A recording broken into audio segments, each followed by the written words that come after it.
On today's adventure, we're going for a ride on the Lightning Rod roller coaster at Dollywood Theme Park that opened in June of 2016. I'm going to walk you through the queue and take you on a full ride. But before we do, I wanted to give you a good look at what the seats are like for the Lightning Rod. You've got this lap bar that pulls down on you, and you also have a seat belt.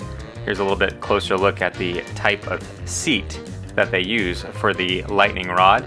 I also wanted to point out you have a single rider handicap and a time saver pass entrance. As we head up the stairs, I want to point out this is about a 3-minute roller coaster ride, and it is the fastest roller coaster at Dollywood, reaching a top speed of 73 miles with a 0 to 45 mile per hour launch. Before steel was added, Lightning Rod was considered the fastest wooden roller coaster in the world. There's no maximum height requirement, but there is a minimum height requirement of 48 inches to ride the Lightning Rod at Dollywood. So without further ado, buckle up and let's go for a ride on the Lightning Rod.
That wraps up our ride on the Lightning Rod at Dollywood Theme Park in Pigeon Forge, Tennessee. Let me know in the comments if you've been on this ride, what you think about it, or if you're planning an upcoming trip to Dollywood, if you would like to ride this. If you enjoyed the video, hit the thumbs up and make sure you are subscribed for more adventures just like this.